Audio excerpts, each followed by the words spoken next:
Hi everyone, this is French Vinyl Addict on another special episode, and yeah, the reason I just came up with the idea of doing something about folk. Mike Vinyl Spiral recently made on his own video channel, a video about his collection, a portion at least of his collection, folk music, which was pretty much unusual. So this is my response, even though Mike's vinyl episode wasn't really intended to trigger, wasn't really like a thread or any challenge of any kind. But I found really interesting, to jump on the idea, since I've never done so far myself. An entire video about folk music neither. So we'll be like covering the greatest portion of my collection, which is a work in progress. As you know, I started to read several books, watching several documentary on this topic, which is a guidance, for my next purchases, or let's say discoveries. So without further ado, let's start with the first record of this batch of folk section. I do have with a classic, with probably a must-have album. I'm talking about this one, and this is Shirley Collins and David Graham pivotal album. We are talking about the revival of the British folk music in the 60s. This one originally released in 1964 on Decca. This is a reissue I got. And those people were like much more of an importance, when it came to, how this scene, with the renewal of this British folk movement in the UK in the 60s, that followed the skiffle, in the 50s. So David Graham, first of all, a very important person. He and I think Martin Carty were like very much iconic. When you think about that, in the early 60s, Paul Simon and Bob Dylan, they took their trip to the UK to grasp a little bit of the essence of the English folk music. And this guy and Martin Carty, they were the two people they were to look to. To spend some time with them, playing some guitar. He had several trips to Morocco.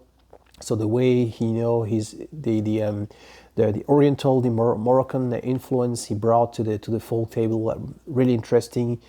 Shirley Collins, she's still active, by the way. She had a great career with on her own, or with her sister Dolly Collins, not Judy Collins, Dolly Collins. She made also several trips to the U.S., grasping a little bit what was folk like there, in the mountain region, where lots of Irish and English people settled 150 years prior. So she brought something like really interesting, a sort of mix, with gospel, with American way to sing, so to say, and her traditional singing folk as an English. So beautiful album, acoustic. I am under the impression that they could have done like 20 such as an album. Such a beautiful, there is nothing wrong on that one.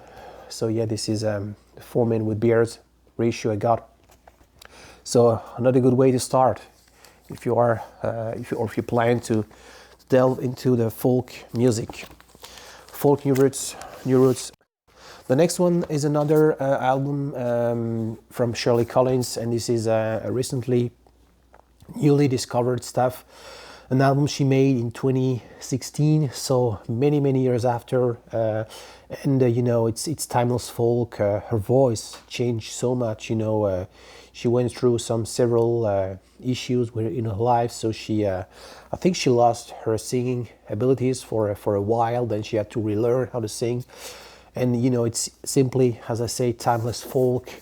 Lots of great musicians, played on this record. The guy who played with Coil, just for instance, and there is this. It's absolutely beautiful. You know, you still recognize the emotion she has. You know, even though, as I said, her voice changed so much when compared to the, you know, the 60s stuff she made back in the day, but still interesting, as I say. You know, this you know, this overture, you know, with this very like doom, you know, like very ambient, you know, like bagpipes, you know, sounds, traditional instrument, as I said. And one fun fact, this song, Sur le bord de l'eau, yeah, it's a song sung in French, but it's not from France actually. It was like written in Louisiana, you know, in the early 1910th or 1920s something. Yeah, by a guy, you know, maybe fourth or fifth generation of those people. You know, they were like chased from you know, the eastern Canada. You know, when you know, after the English conquest, all the people that were like settled. Lots of people were settled in the New Brunswick, you know, the Maritime province. You know, French-speaking person. They had to go. Some people went back to France. Other went to Caribbean, and the greatest portion settled in Louisiana, what we call the Cajun French. You know, and this is truly the legacy of this culture. So beautifully sung in French. So Lodestar by Shirley Collins.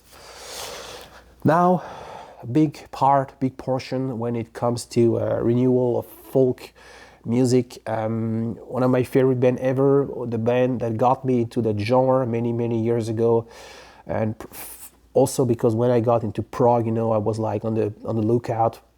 I wanted to know the why, the wherefore of the genre, and it's been rapidly been obvious to me that one of these band that was like a massive source of inspiration, responsible for blurring the lines, you know, between the rock and folk, also turning maybe the rock generation into folk in the late 60s in Great Britain. And yeah, I'm talking about Fairport Convention. This is their debut album, much more different from what they will be doing later.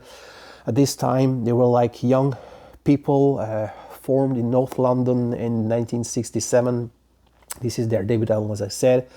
Joe Boyd, you know, the manager who worked also with Soft Machine, with Pink Floyd at the beginning, managing a UFO club. You know, he secured a deal, you know, with Polydor, the only album released on Polydor.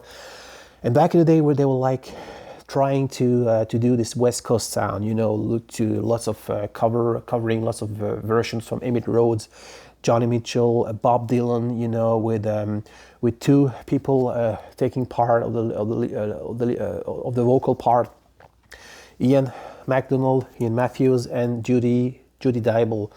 So yeah, very interesting as well. So like, as I say, like rock with some swinging London 60s elements, jazzy in a way as well. Interesting album, but as I said, really different from what they will be doing later, since, you know, Joe Boyd, you know, this producer, he was like, as I said, in a UFO club, and you know, their entourage, you know, were like the full club they were playing in, you know, was not like many miles away from the places where, you know, when the crazy word Arthur Brown, you know, this is why you can have those elements. But Joe Boyd convinced them, hey, you are a gang of English young people, you need to play some English folk, which they were still reluctant of by the time. But some, you know, event happened, and a major was, you know, they hire Sandy Denny. And it's interesting, I think there is one night, you know, when Joe Boyd and Sandy Denny, they spend the night together in a car, you know, driving through London, listening to Sgt. Pepper. And after that night, she was convinced to join Fairport Convention.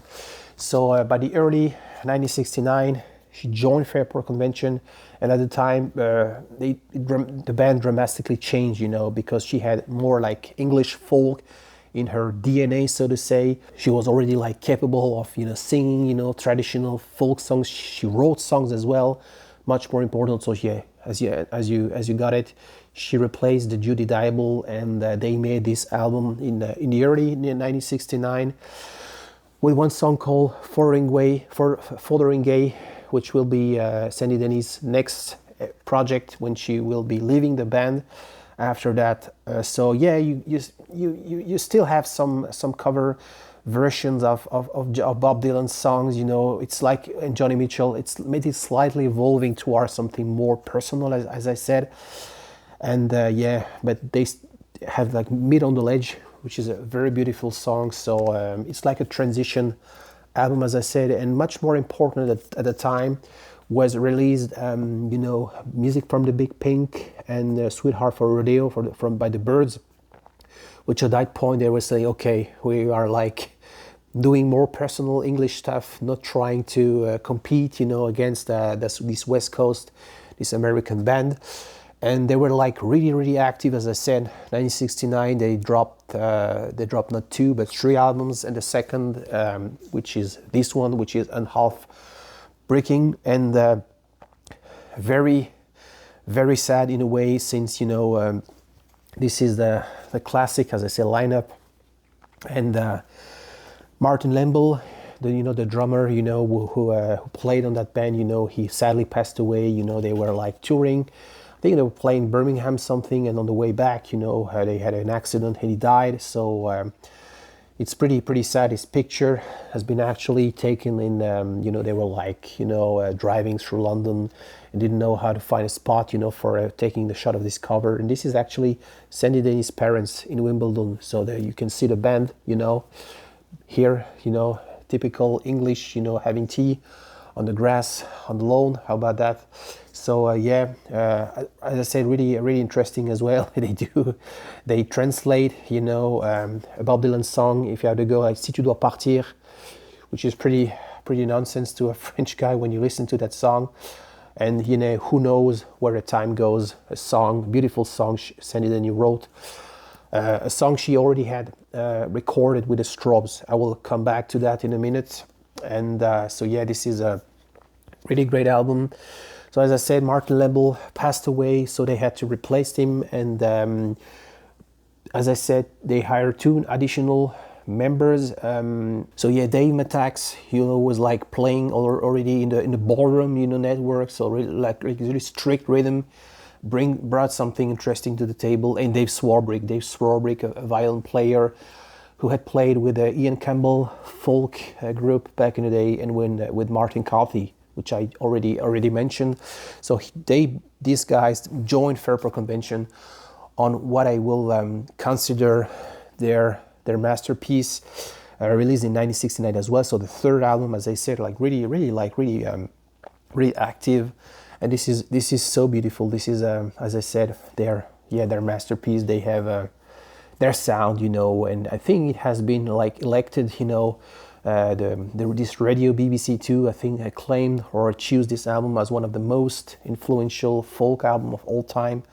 How about that in 2012 something? So yeah, it has everything, you know, really defines what will be the folk rock revival, with some songs like huge, like Matty Gross, for instance, which is like mind blowing. You know, this pattern. You know, this bass line, and so really beautiful album. And yeah, so after this album, Sandy Denny will leave the band. Richard Thompson as well. So. You know, they will be doing a couple of albums more. I won't be showing everything today, but you know, it's really a band that did matter when it came to this renewal of British folk music. The next band I'm going to talk is I just mentioned Sandy Denny played with the Strobes. So this is an interesting album she made, or she had recorded this album prior, you know, joining Fairport Convention. So it has never been released. At least by the time it has been recorded, has been released many years after. I think recorded in 68 and released in 73, so many years after. So she had made only one album with the Strobes before joining Fairport Convention, and you already have, you know, these elements, you know, she will be having with Fairport, you know, like who knows where the time goes. and those, you know, the swing London, as I said, folk pop songs by the Strobes. So first Strobes effort. The Strobes will carry on with with an interesting career as well, as a trio first of all. So this is their first album, very like folky, like with some middle-aged elements, a little bit a la Steel Span, but with less electrical stuff. But having some elements from, as I said, middle age, from the bourrée, stuff. So really interesting first album. The second one also a little bit the same, power trio, like Tony Visconti played as even. So Dragonfly, this one released in 69 or 70 something. After, they will be doing some stuff with Rick Wakeman, so they will like merge into more prog stuff, but they're first pretty much folk rock. I also like to mention Dave Cousins, the leader of the band, leader and founding member of the Strobes. He made a couple of records on solo albums. This is I think the first solo album he made on 72. Really interesting, more rock, a little bit more personal, but still interesting. That song Blue Angel is simply worth a visit. Yeah, this Dave Cousins. Back to Sandy Denny's. She, as I said, Fotheringay was her project. She was involved in after she left Fairport, but she also made a couple of great album solo. This is one of my favorite solo albums she made. The North Star Grassmen and the Ravens, with some cream of the crop, of the people who played. Richard Thompson played. Jerry Conway, who sadly passed away last year, was also in the entourage with, Pentangle, I think was had the husband of Jenny McShee. I'm not even sure. Maddie Pryor, I'm not even sure about that. But, beautiful, as I say, folk, like really, sentimental, I would say, like ambient, like really like perfect album. We were mentioning Ian Matthews. Ian Matthews, left Fairport. He wasn't really, he didn't really agree with the direction or the journey the band were about to embark upon after what we did on our holiday. So he had founded his own band, Matthews Southern Comfort, with a beautiful recover of Woodstock, from Johnny Mitchell. Like really sweet, really quiet. Really like that version. And he made also some crazy album as well. This is a solo album he made. Ian Matthews, really like folk acoustic. This one as well. So with some great song. Reno, Nevada, which is pretty weird. Reno, Nevada, they already had recorded this song at the very beginning of Fairport, Adventure, but it didn't appear on the album. But there is this footage, I think, of the documentary where they actually play this song live with Judy Dybel. So also an album I would heartily recommend. On to the next, another iconic band. I'm talking about Still I Span, and there is also this connection with Fairport Convention, since Ashley Hutchins, founding member of Fairport Convention, where Simon Nicol, which is still in the band today, Richard Thompson, and Ashley Hutchins, and Ashley Hutchins, when he left Fairport, he found this band with Martin Carthy. But this is an album later released. But that time, Ashley Hutchins had already left, so I would I'm referring to the Mike's Spiral video once again, which is probably much more interesting than mine, as he shows the one of the early album by Still I Span when Ashley Hutchins and Martin Carthy were still in the band. Also interesting. So this is, as I say, later effort, still interesting. You have this medieval, elements, culture, middle age, as I said, collection of traditional songs. What I didn't mention, this guy, Cecil Sharp, you know, collected lots of songs, you know, and all these bands like Fairport Convention, before they record a Legion Leaf, this guy, they went to this, this is a school like, or a library, you know, where when you have access to thousands of thousands of songs, you know, collected by lots of these people like Cecil Sharp, Lomax, John England, for instance, just to name a few. So this is what they brilliantly do here, you know, adapting, you know, this folk with some electric elements, interesting as well. So below the Soul, this is 1972, third or fourth album, don't really know, but yeah, this one, a later album as well. You know, Still I Span with a 6-member Nigel Pegram, you know, and as I say, much more electric. You can find those records pretty much easily and very cheap all the time. So, and those are really good stuff. Now we were talking about England. We need to talk about Scotland as well, because Scotland, you know, there were these clubs, the folk clubs in London, like Les Cousins, for instance. But we need to make mention of the fact that, you know, in Scotland, the folk were not even having a revival, because it was already there, like in Ireland.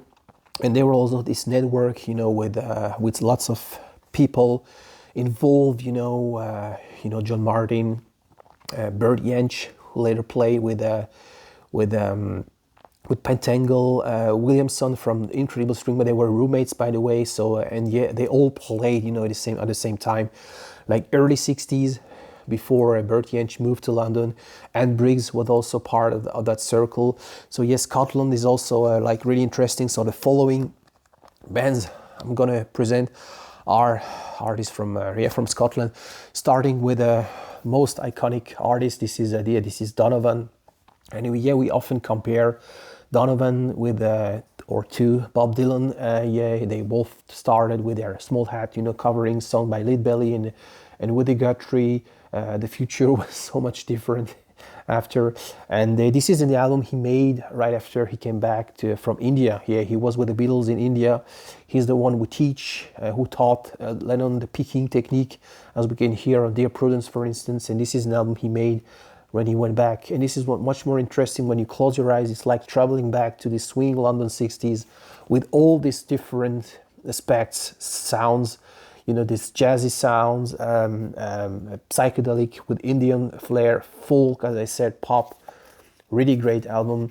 Hurdy-Gurdy Man, as I said, really nice.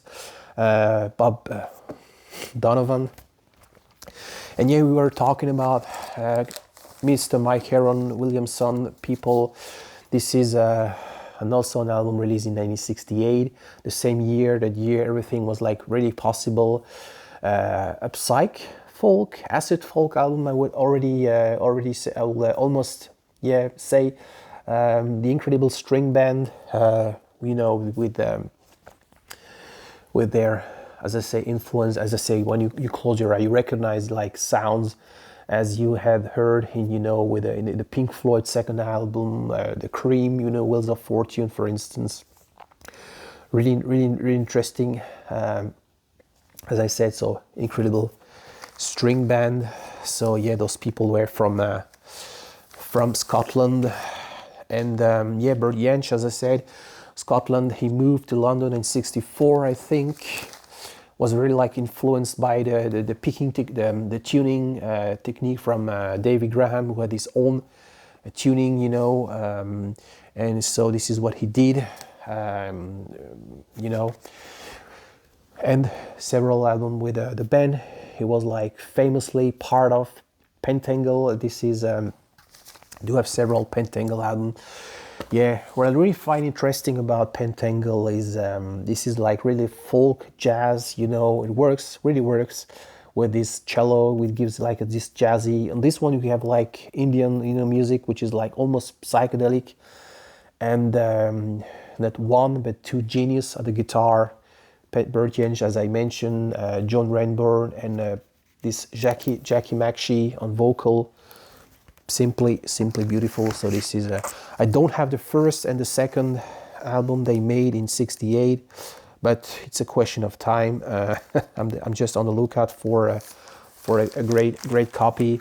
I recently got a hold of this one. I bought this one in Den Bosch, so as I said, really interesting as well, with Jack on Ryan, a traditional song covering the entire side too. Great combo, Pentangle, Cruel Sister, Reflection, and but yeah, it still was an English band, even though Murdy Inch came originally from Scotland. Another guy from Scotland, Mr. John Martin, and this is the album he made with her wife at the very beginning, with Beverly Martin. Much more different than what he will do. You know, we often talk about Solid Air, you know, or the live leads with this being correct or correct machines, which adds delays, you know, adds effects, you know, but still much more acoustic, much more quiet one. This one, Stormbringer, recently got a hold of this copy. John Martin needs to be mentioned on this one.